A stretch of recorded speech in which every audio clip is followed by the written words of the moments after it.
Français. Jamais.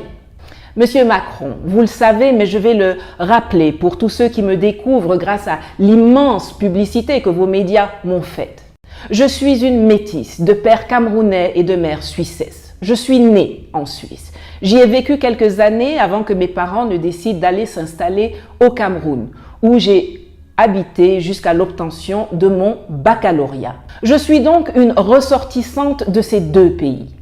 J'ai de naissance la nationalité suisse. Je peux sortir de chez moi le matin, aller prendre une photo devant la Tour Eiffel à Paris, continuer sur Bruxelles pour manger un plat de moules frites, aller faire un coucou à ma famille à Florence en Italie et revenir ensuite en Suisse sans avoir à sortir une seule fois ni mon passeport ni ma carte d'identité, quel que soit le moyen de locomotion que j'utilise. C'est cela la réalité, grâce aux lois qui régissent l'espace Schengen, dont la Suisse et la France font toutes deux partie. Vous savez donc pertinemment que votre arrêté ne peut pas m'empêcher d'aller en France si j'en avais envie. Rassurez-vous, ce n'est pas le cas. Monsieur Macron, où est-ce que vous avez vu qu'un Suisse a besoin d'aller en France? Ce sont vos ressortissants qui envahissent la Suisse pour trouver du travail et des salaires décents. Ils y sont d'ailleurs copieusement vomis et j'attends en vain que vous accusiez la Russie d'être à la manœuvre du sentiment anti-français qui anime les Suisses romans de longue date.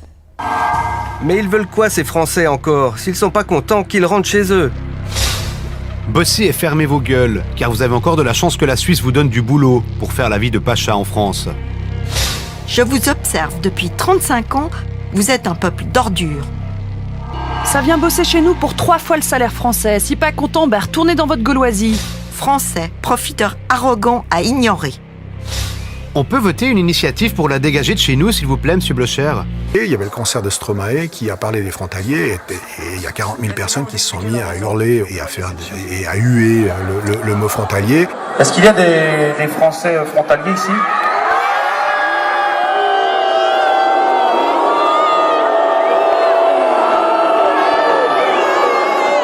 Il y a vraiment, je pense, oui, il y a un sentiment xénophobe à l'égard des Français qui s'exprime.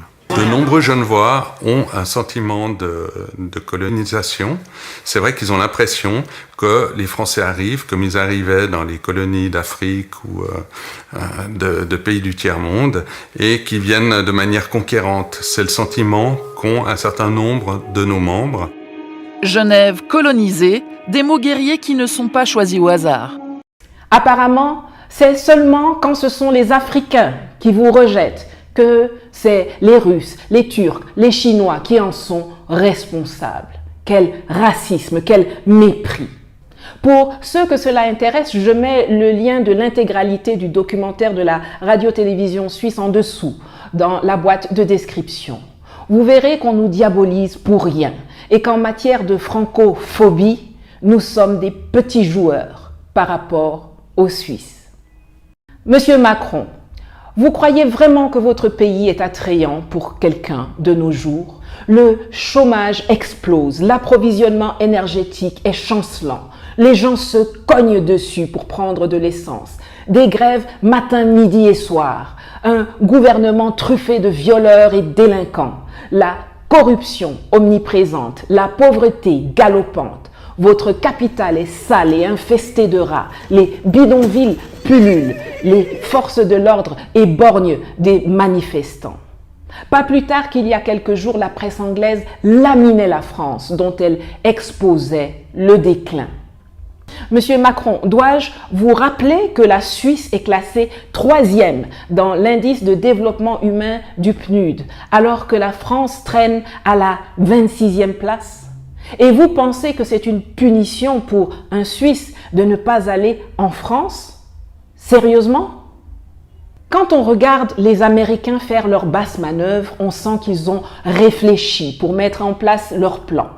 Quand les Russes ou les Chinois réagissent, on sent qu'il y a de la consistance, que la démarche est construite.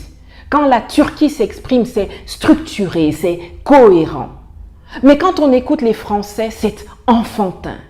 Que ce soit les hommes politiques, que ce soit la presse, que ce soit les diplomates, c'est toujours puéril. Aucune logique, aucune analyse, aucune réflexion. Les lumières sont éteintes et les Français font pitié. Cette mesure, à mon encontre, est la preuve du désarroi total dans lequel se trouve la France politique. Quand un État, un président de la République, tout un gouvernement se met à la hauteur d'un individu, d'une petite femme africaine qui ne possède ni armes, ni armée, ni médias, ni groupe de presse, ni pouvoir d'État, politique ou économique, alors vous savez qu'ils sont perdus. Le coq est mort. C'est la raison pour laquelle j'affirme que votre décision, au-delà de contribuer à l'assassinat de caractère dont je suis l'objet de la part de vos services et de votre administration depuis des années, cette décision donc ne s'adresse pas vraiment à moi, mais à tous ceux qui pensent ne pas pouvoir se passer de la